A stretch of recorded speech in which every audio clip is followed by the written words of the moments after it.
Like everything that you've ever thought, like just flip it on its head. And I guarantee you your life will completely shift.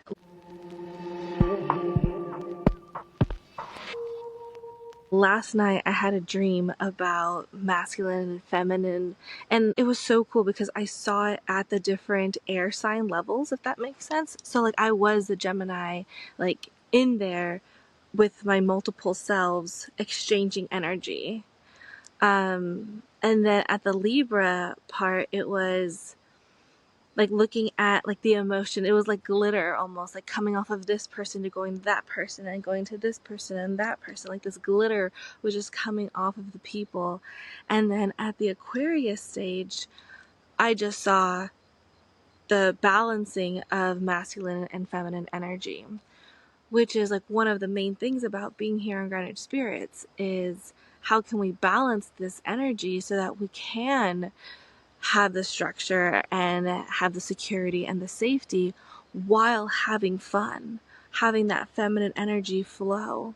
And so I was reading this book, the one from last week, and they started talking about Jung. Carl Jung was a famous Swiss psychologist. A lot of people like to say that he's like the rival to Freud because Freud took a very negative approach, and we'll get into it later.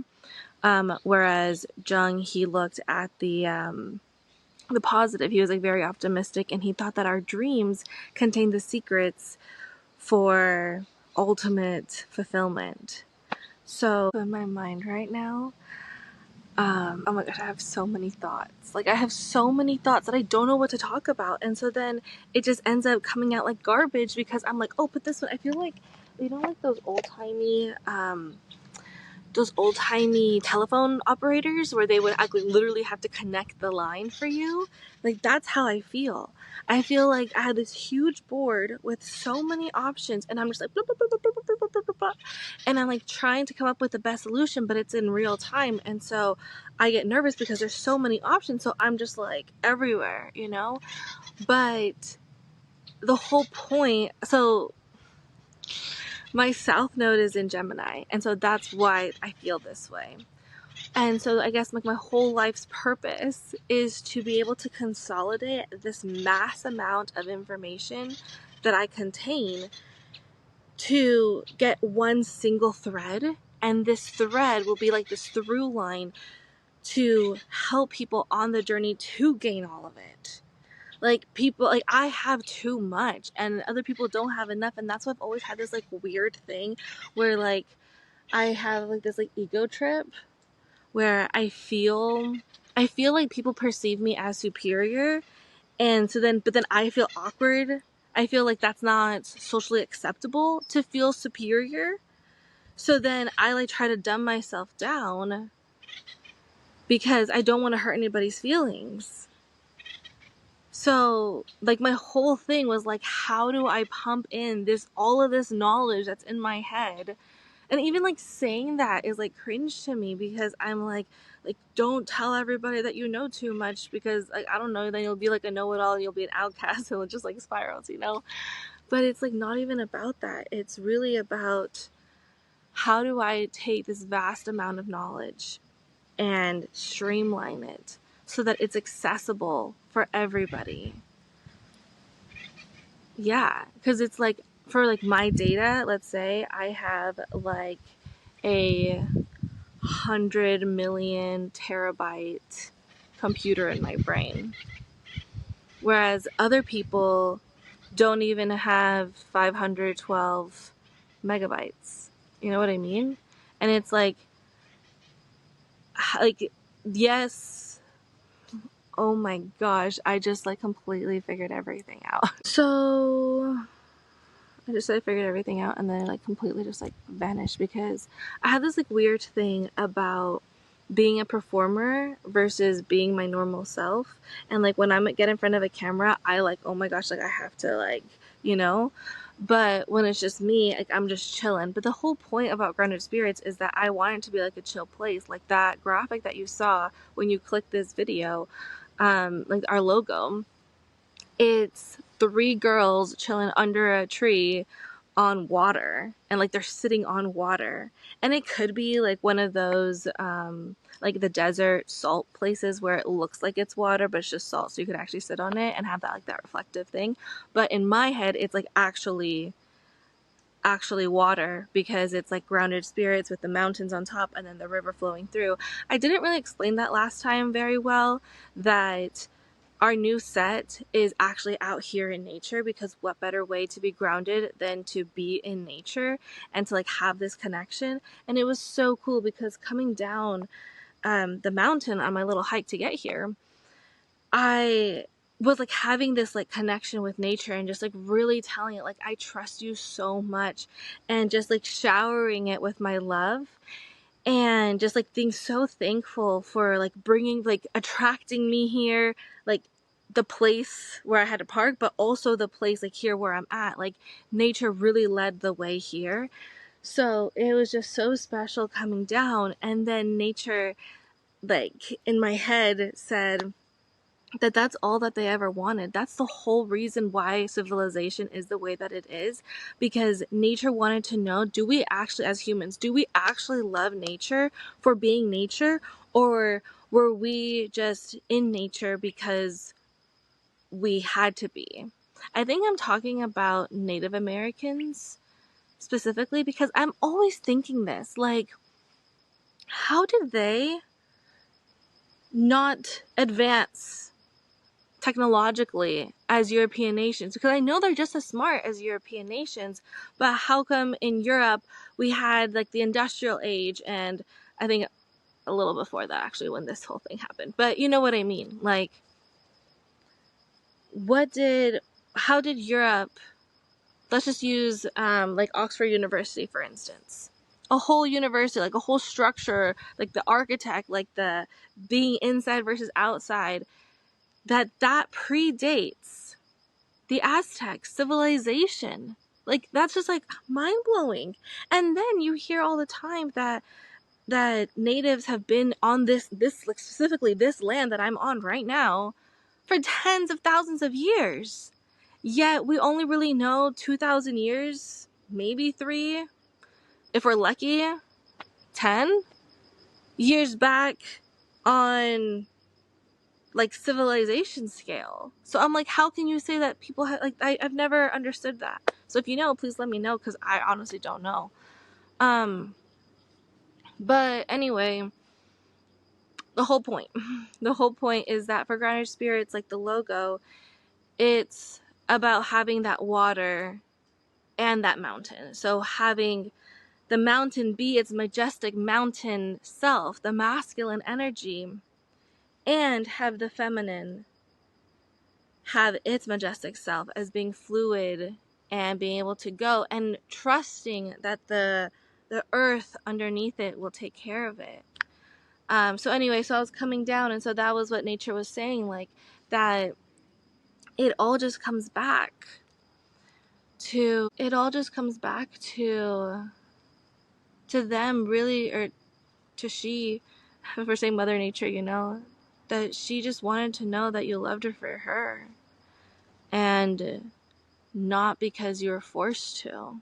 Because natives had a good life, you know, being in nature.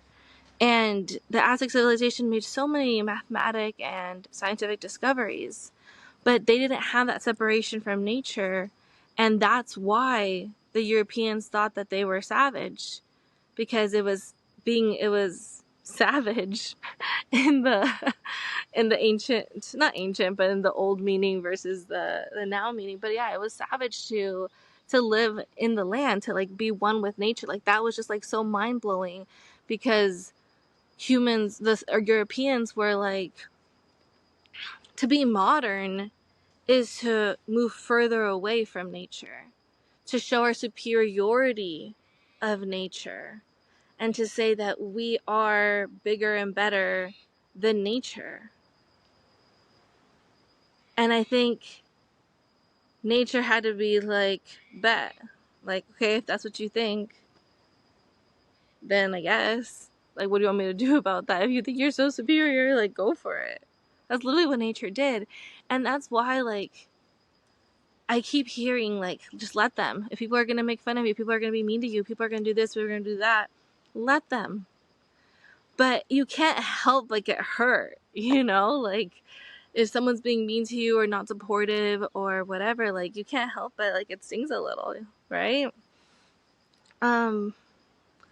But I think, yeah, like, that's like what we have to listen to nature. And nature has said that for centuries now. Let them. If they want to destroy everything, build up all these places, step away from us, let them, because we only want the people that are seeking us too, because we don't want to force anybody to love us. We want to be loved for being ourselves. And that's why people do come here. People do hike, people do surf, people do connect with nature in their own ways. But there are also a lot of people that don't. And so that's why, like, with this like new age spiritual movement, and I would even say just in society, like, I don't even think it's like only for the spirituals. I think it's just like across the board at this point, where we're realizing that we can't live without nature, that we're always going to need nature. And I think it's also going with that great mother archetype that we're going to get to with Jung in a little bit. But that's the whole point of grounded spirits, is to be in the land, to be connecting with nature. And then it's so cool because I have 3 girls on there. And at the time when I created that logo, I thought it's just like the 3 sides of me. And so I like, since I'm an astrologer, well, not since, I think it's just me, a me thing, but I like to think about like, okay, like what would my Aquarius self say about this, which is my rising sign? What would my Sagittarius self say about this? And then what would my Leo self say about this, which is my sun sign? But yeah, like, now that I'm reading about Jung and his archetypes, they said that the Great Mother is the Virgin, the Mother, and the Crone, right? Side note, did you know that there was a Great Father and they have the 3 too? Like, I thought it was just a girl thing, but no. The guy is the Prince, the Father, and the Hermit. So I thought that was like mind-blowing. But anyway, so now I'm thinking that it's those 3, the Great Mother ones, that the 3 that are on that thing. But anyway, the whole point is that I just like have really wanted to create that experience. Like, if it was like you and me, like out there chilling under the tree, on the water, staring at the mountains, watching the sunset. And so I think that's like why it's a sunset too, is because it's the inner world. Like, that's what we're doing here in Grounded Spirits. We're figuring out how to balance the inner world so then the outer world can like pop off, skyrocket, and make all your dreams come true. Because that's the coolest thing, is that we all have our own individual dreams. That it's not like, oh, like I want to do this, and it doesn't mean that you can't do it too, because you're going to do it differently because you have a different perspective than me. So like we can both do it. Like, there's no competition. Like, and if anything, we should be helping each other if we have similar goals, you know? So it's just like wild how this whole like inner self works. So that's like what this whole point about Grounded Spirits is. Like, I want to like take all of that like outer knowledge, which is what we're doing by getting all of these books and stuff. I actually have a new book for us today, so I'm gonna show it to you now. I can't wait. It's called Mother Peace, and it says A Way to the Goddess Through Myth, Art, and Tarot. And it's just so cool because with the archetypes, she talks about Jung too. So I was like, oh my gosh, so cool. And it's also with the whole mother thing about like bringing out that feminine energy, because again, that's the water of Grounded Spirits, which is why I thought it was so funny when I first found this place, that it literally is Grounded Spirits. You can't really see it too much right now, but the mountains are up there, and then there's this river that used to be a lot larger, and now it's like down to a stream, but there's still water. But like I could just picture it having all of the water here. And even like right here, I know it's off camera, but there's like a bunch of rocks in their formation. Like, you can just see the water that would come down and go down to the river. And I think that nature is mirroring what we've been doing in society as far as pushing down feminine energy and exalting masculine energy, when we're trying to balance that too. So the fact that I'm out here trying to balance my masculine and feminine, just had a whole dream about it. and I'm in a place where the feminine energy is needed. It's just like so cool, like very meta. So yeah, let's get into it. We're going to start with Freud, just so that we can look at what was done before. Fun fact, Carl Jung was a student of Freud's for a little bit. So that's pretty cool. But it also shows like the evolution of thinking, that going like from the negative to the positive. I think that every family has probably had this kind of conversation, or like maybe not had the conversation, maybe you had it in your head. But the fact that the previous generations are so negative, and I think that's why it's so hard for us to follow our dreams, because we have to think positively or else our dreams wouldn't come true. And so we're getting all this negativity from our families, but it's not because they are trying to be mean or like they don't believe in you and stuff. It's really because it's just been like drummed into them that this is a bad thing to be. It's better to be pessimistic and be prepared than to be optimistic. And that's it. Like that's where they ended. But for us, it's like, no, you can be optimistic and prepared. You can do both. All right. So Freud.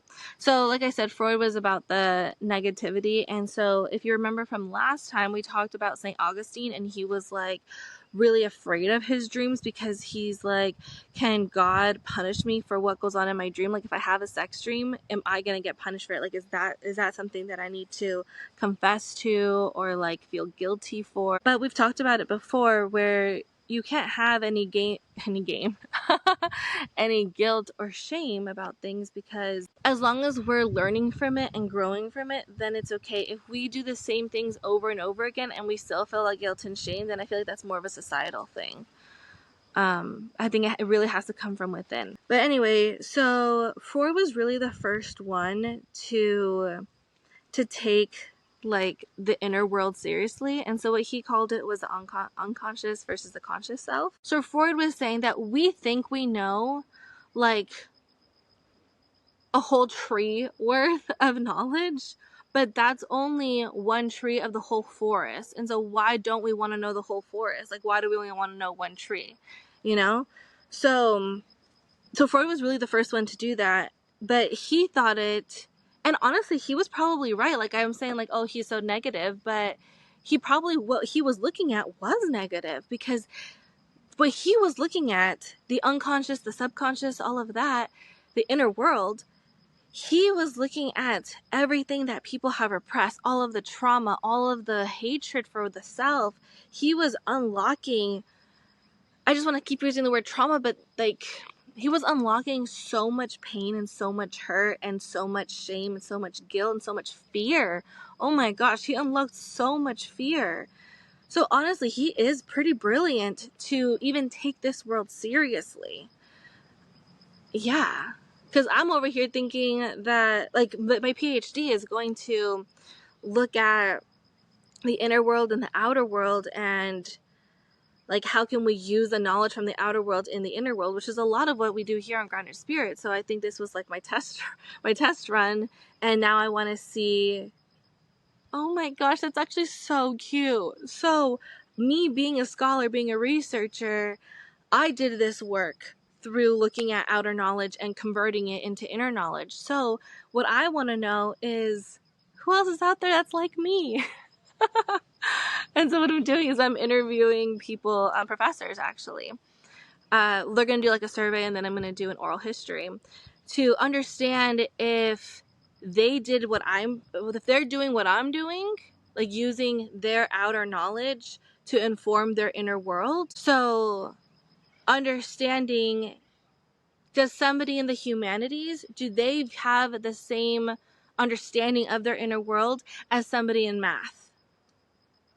That's literally what I'm looking at. Like, is there a difference there? And then, and then just like putting together the puzzle of like, what do we know? What does the inner world mind landscape look like? And we'll get into that when I talk about Jung.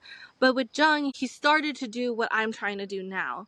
where he was saying that through our dreams that there has to be a collective unconscious. I'm saying is, can we use outer knowledge to do that? And that's what I'm going to be piecing together, what everyone else is saying, and piecing it together to see, like, okay, this is the map. This is what we know by using inner to outer knowledge, whereas Jung did it with dreams, using dreams to understand this world. I want to see, has the outer world, can we reflect it back to itself to look at it? Whoa, that's literally what I'm doing. So so as above, so below, everything's a mirror. So I'm like, okay, so let's take the mirror and look into the other side. That's what I'm doing. It's so cool because I've been thinking about this for like the last 2 years, like intimately for the last 2 years. And I feel like I just reached the mountaintop. I feel like it's like all coming together. But the thing about me is, not only did I leave no stones unturned, I also, like, if this is the mountain, I like went back and forth. I wanted to know every single thing about this mountain, every single thing, no stone unturned, you know. And I did. And so now I can, like, I'm up there seeing it, which is what my dream is about. I just said it, right? Like, Gemini, really getting to know every single person. Libra, really getting to share my energy with that person. And then now I'm on top at Aquarius, which is my rising sign, really looking at how does it all come together. That's really cool. All right, so back to Freud. So yeah, he was saying, like, it's just the tip of the iceberg. We don't know that much about the inner world. Let's dive into it. So he was the first one. And then, this is what I really loved too, was that he was saying that the role of dreams, he thought that the unconscious couldn't be studied because it was individual. It was like if we each had like our own little cone of subconscious individually. And then that's when Jung came in and he was like, no, actually, it's not a cup of the ocean. Like, it's actually, there's a whole ocean. Like, you're just looking at the cup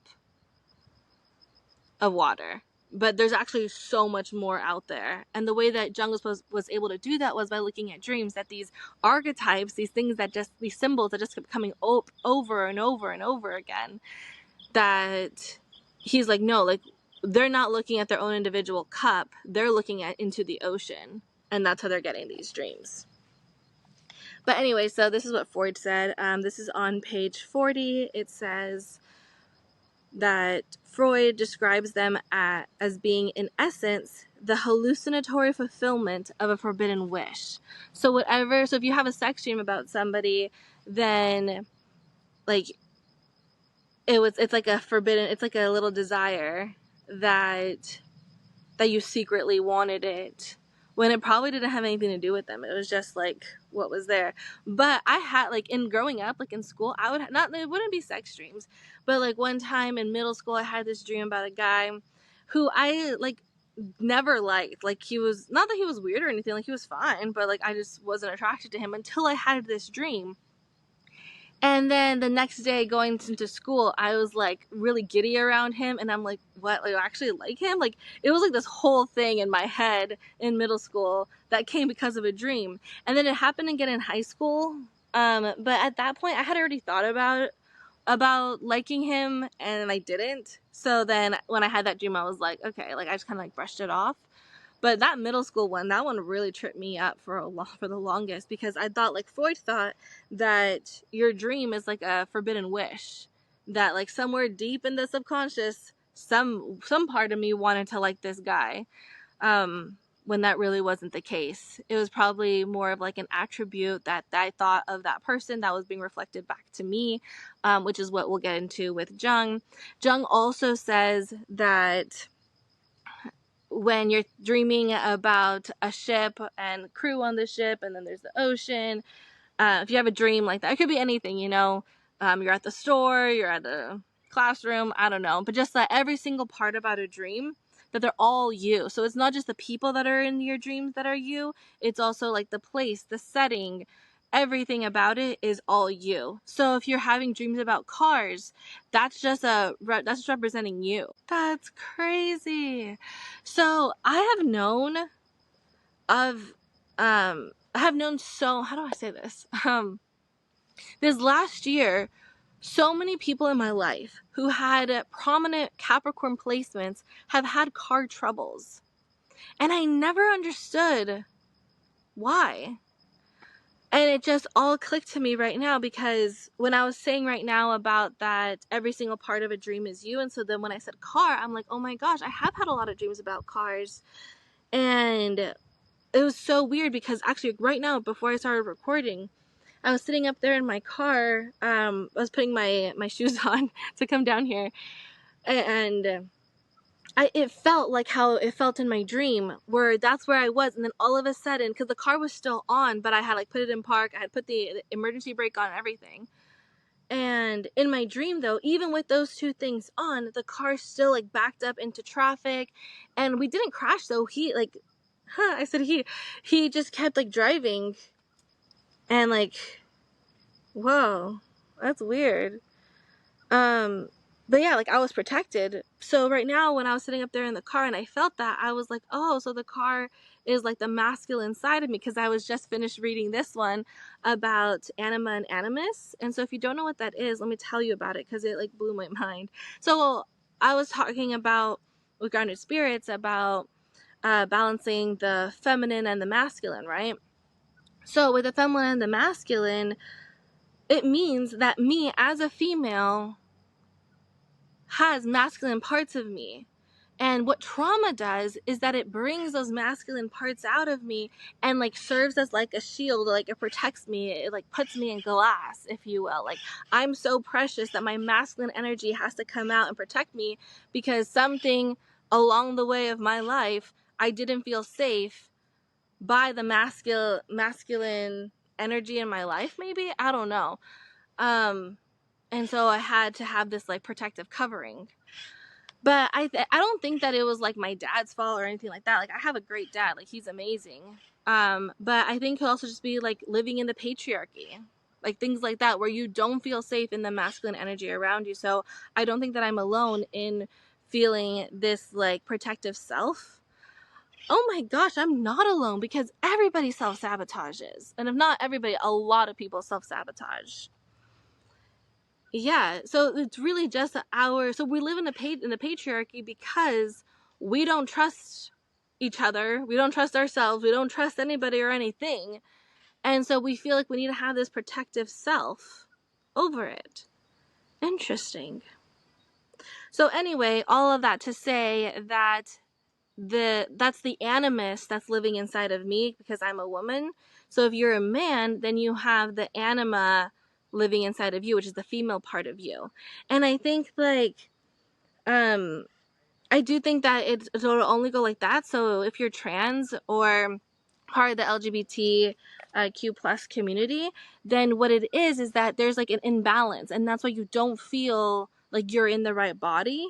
And it's because your anima or animus, that they expanded too much, they grew too big outside of you, where they make you feel like you're not you anymore, like you had to like lose control in a way. Interesting. This is all just like coming right now, just from like reading this, and I'm just talking about it, like figuring it out. We're figuring it out together. So that's what I was saying, like with the logo, like I want it to be like a community where we can all just share our information of our inner world, and I feel like that's how we're gonna like piece everything up together. So now going into this next part. Oh, okay, this part. Sorry, I just had to catch up here. So I am on the Freud page here on page 40. This is of this book. So what Freud was saying with dreams were that they are the guardians of sleep and not its disturbers. And so what he was saying is that it's kind of like, like that glass that I was just talking about. So that the only thing that could penetrate that glass to get to the real you are dreams. Because whether we believe in the spiritual or not, we're gonna have dreams. And even people that say, I don't remember, I never remember my dreams, there's always that one chance or that one dream that you do remember. And so if you don't remember your dreams, that's just your protective self not letting you have that information because it's scared for you. It's saying like, oh, if you have, sorry, there's a fly or something, that if you have these, if I give you this information, you won't know how to function, is basically what your protective self is saying. Yeah. I'm thinking about like all of the dreams that I've had that really did scare me. And oh my gosh, that's what nightmares are.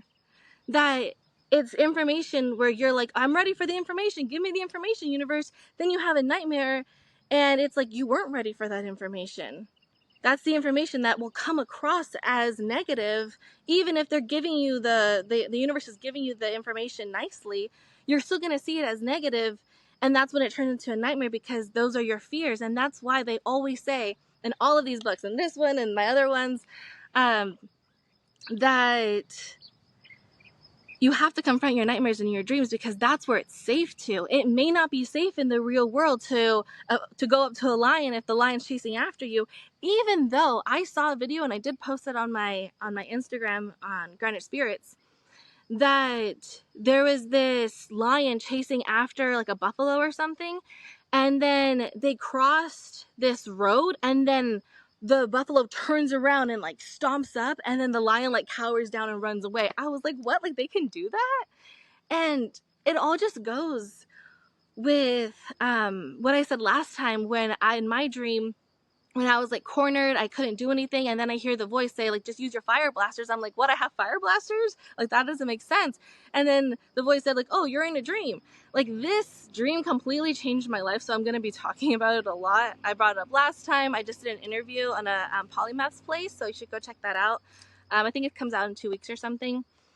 But I said it there too, that it completely revolutionized the way that I think, because it's like I see other people achieving my dreams, so what's stopping me? Oh, like I think they're too good and I can't do it. Like no, if they're my dreams, it's because I am meant to do it.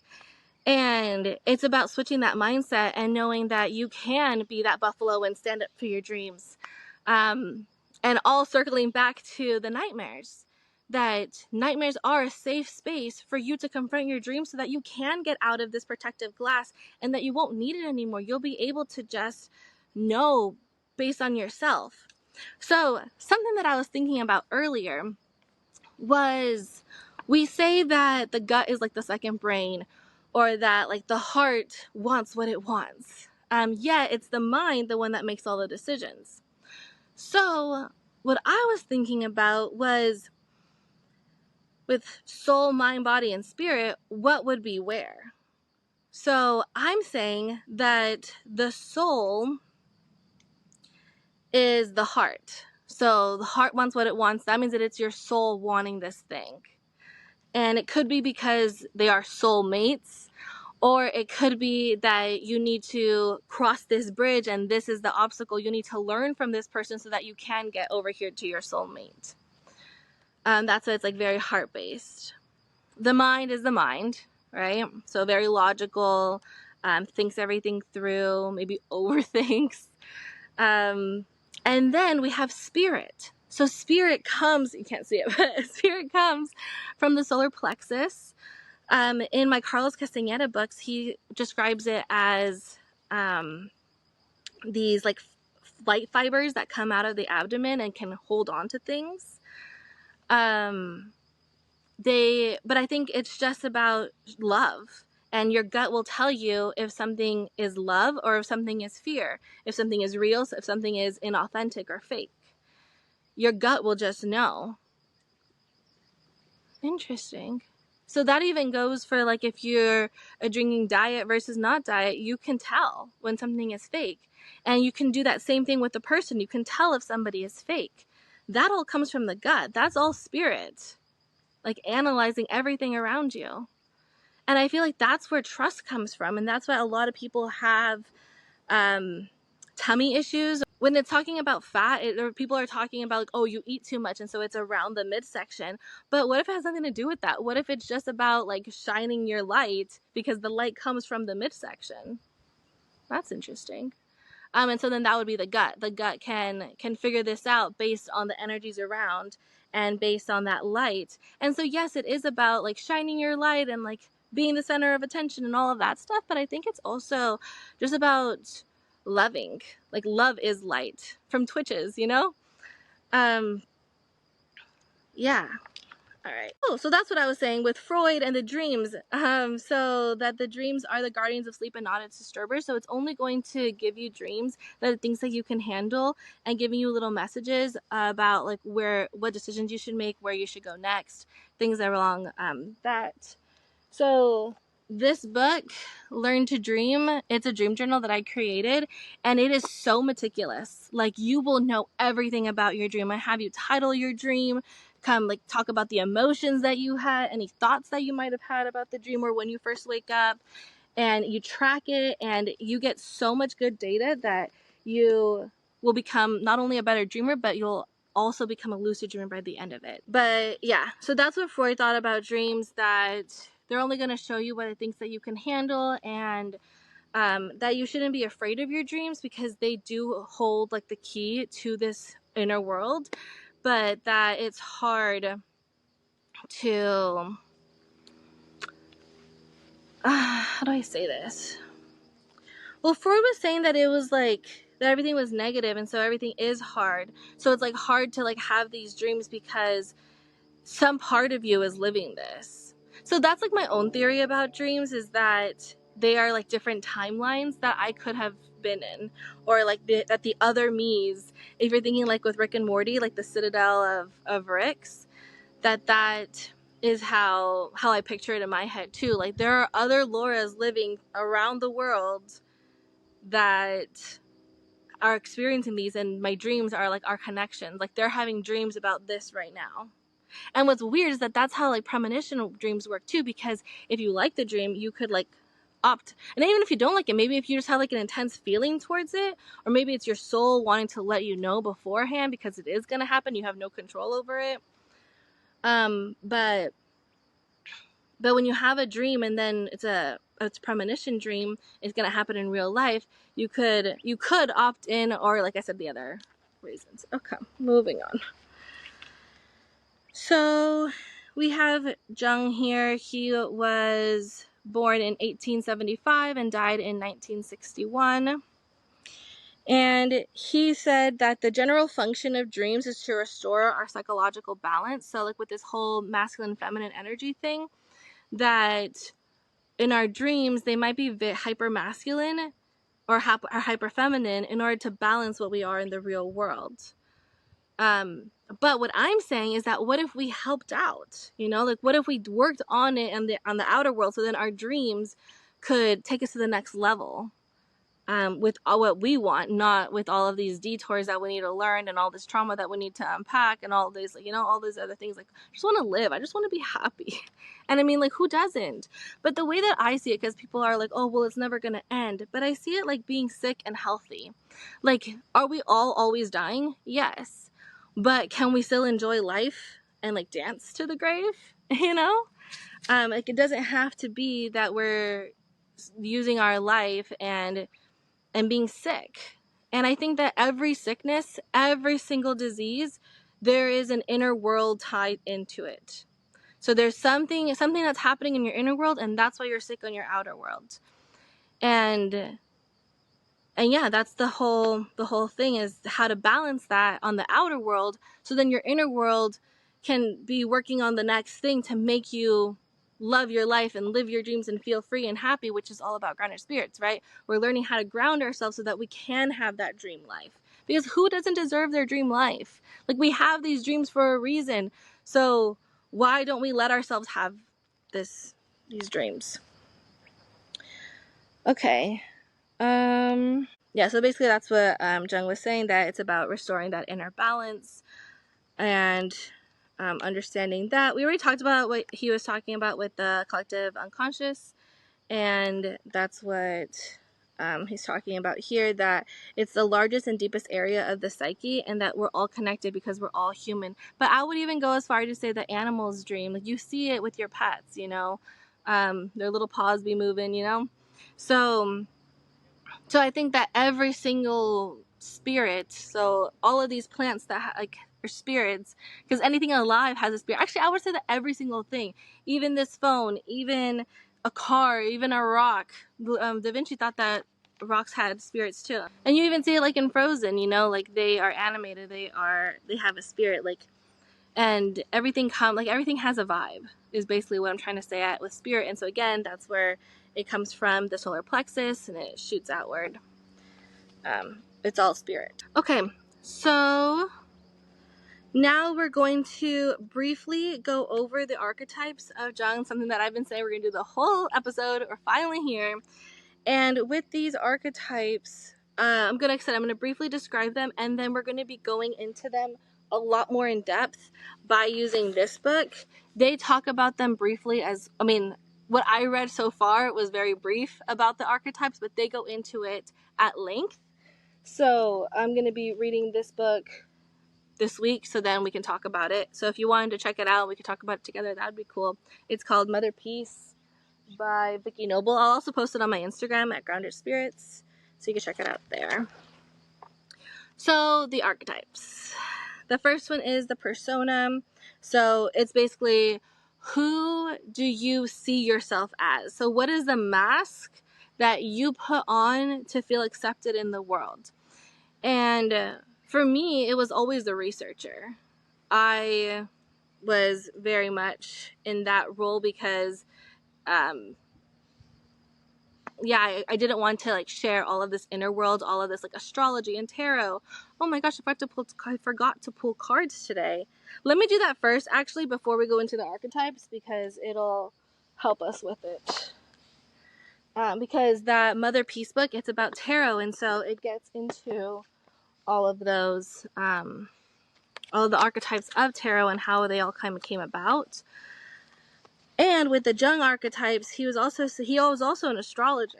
A lot of people don't know that, but he was, and in that, it was all just archetypes for him, which is how I see it too, that every single zodiac sign has the archetypes. And so my other podcast is called Ila Radio, ILA, and for Ila Radio, I'm looking at the different subjects to really like get down to the nitty gritty, because Grounded Spirits is more free flowing, like whatever comes up, comes up.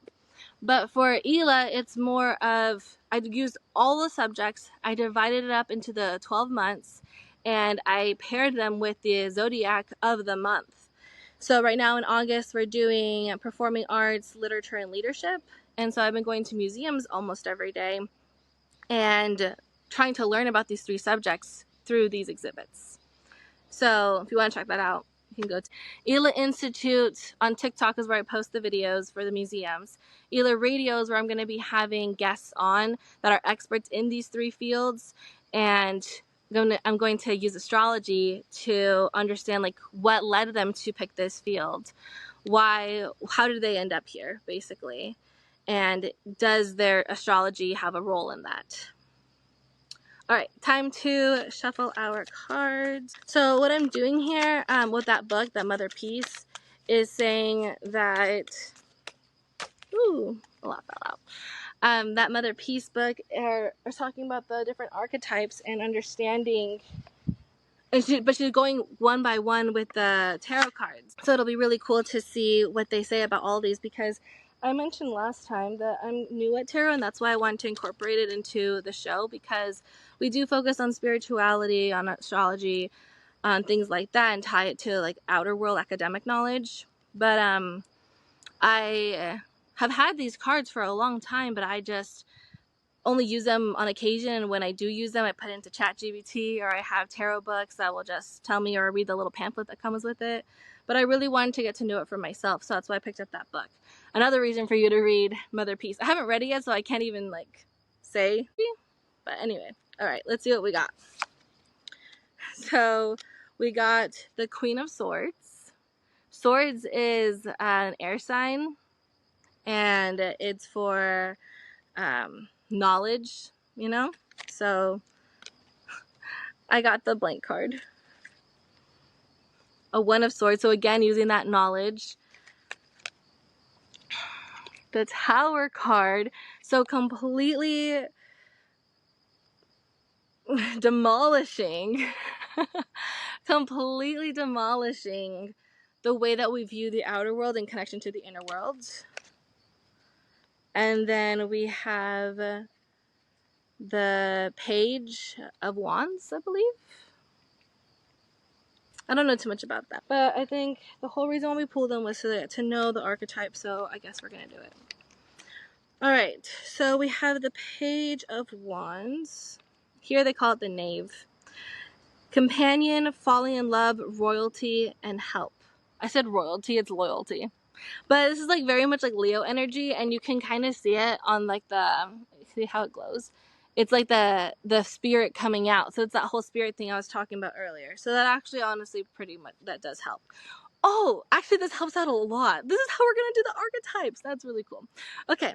So with this one, the archetype is the shadow. And I think that also kind of goes a little bit with tower. But we're gonna talk about with this guy, the Knave of Wands, because having that support and that loyalty and that love come out of us. My gosh, the flies are just coming. Yeah, I said falling in love.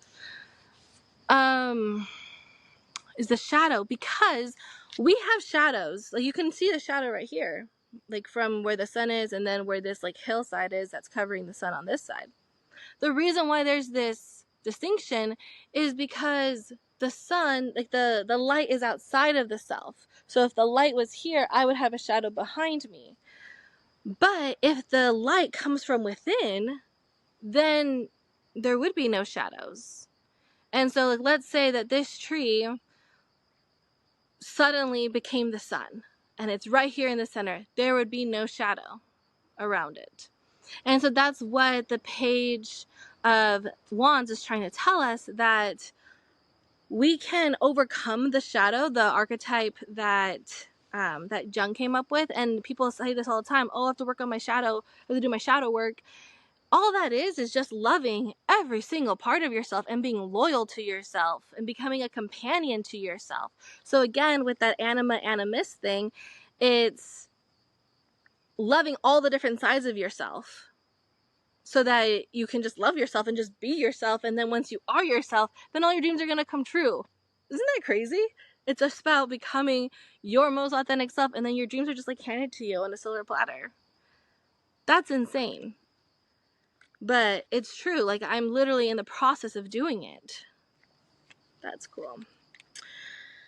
So then we have the Tower card. So again, the Tower just means that everything is falling apart to put itself together in a better and more wonderful way. And so let's read what it says here about Tower. It says breakdown of balance. Okay, so the breakdown of balance, of mistaken convictions, of exile, or loss that was gained through evil. So again, this could be like the shadow part, but it could also be like with the anima animus thing, which are two archetypes of Jung's theory. So actually, I think that is it, because look, here you have the woman, and here you have the man, and they're both coming down. All right, so now we have the swords, and the ace means triumph, power, conquest, extolling of strength. So I would say that this one is the Great Father. So like I said earlier, we have the Prince, the Father, and the Hermit. So you could even see it on his little hat here. So it looks like the phoenix feather. And then this looks like olive, or like laurels. So laurels are given to like the victory, and it's on a crown, you know. So this is like Sky Daddy, if you will. where God is supposed to be this benevolent being, and to take care of us and to provide for us and make us feel safe. But the thing is that but look at, like, it's like with force. And I think that's like what I was saying at the beginning with all of this nature stuff, that nature wants us to love her for her. And actually in this book, she was saying that Winston Churchill, so this is the Mother Peace book again, she was saying that they, in order to keep us safe, they have to be like a growling animal, whereas a woman would feel safe by knowing that her energy could change anybody and anything. And what's really cool is that men have to step into that feminine energy as well. And it has to be socially acceptable for them to do so. So that is the archetype of the father. And then for the Great Mother, we have the Queen of Swords. So let's see what it says about her. Strength, sterility. I don't really know what that means, but oh, and it says crying. So like Mother Nature, she's crying right now because she wants to have people come to her for her. And you could even see it. Actually, it looks like my logo I was saying earlier. There's the tree, there's the water, there's a little mountain. And so that's like what she wants. And look, she's just sending her energy back to the earth and just crying, hoping that people will love her for her and people will come back to her. You could even see with the light, with the things that the page had as well. So actually that was really cool that I pulled these cards that helped us understand the archetypes for what they are. In coming weeks, we will probably go deeper into it as I continue reading Mother Peace. But for now, I want to pull this last card before we go to understand dreams a little bit better. I got these dream cards and they have been tremendous in the way that they have helped me understand my dreams better. I've been having a lot of weird dreams lately of like multiple people. Like there's just like so many people, and sometimes it's a party, sometimes it's just like, well, I guess anything, any kind of, if there's like so many people, like I'm talking about like hundreds, then there has to be a party, you know, or get together would be the same thing. So I guess I've been having a lot of dreams about parties, but they're not necessarily all good. They're not like all like celebrating. It's all like, it's like very moody, if that makes sense. Right off the bat, a card came up, surrender. So, and again with the water, look at that, how cool. So in order to balance this feminine energy that we have, that we need to surrender and listen to our intuition, listen to ourselves, and just love ourselves. Let's see if any other cards come out. We'll do it one more time, and then if nothing comes out, then I guess we just have surrender. So yeah, surrender. That's all that we need to do, and stop trying so hard. Stop trying to be who we think we should be, when I think everybody would be so much happier if you were just you and if they were just them. But the thing is that people are afraid to lose friends, or even family members, and I've lost both. So, and not like physically, like nobody died or anything, but like to go from talking to somebody every single day to then talking to them like never for like 2 years. I've definitely experienced that, and you just have to keep doing you, and either you'll meet new people or the old ones will eventually come around. So with that, I leave you. Thank you so much for tuning in to Grounded Spirits Podcast. I'm your host, Laura Lynn, and here on the podcast, every single week, we dive into the inner world. We look at how can we be so grounded in who we are that we fly with ease. We just feel free. We can just express ourselves authentically. And the reverse. How can we have so much fun being ourselves, enjoying life? How can we do that? In a practical way, by not breaking the bank, by not having all of our ducks in a row. How can we have fun and the ducks will just suddenly appear? How do we trust that? That's what we really get into this show as well. All right, that was a long-winded way, but thank you so much for being here, and I'll see you next time. Bye, everybody.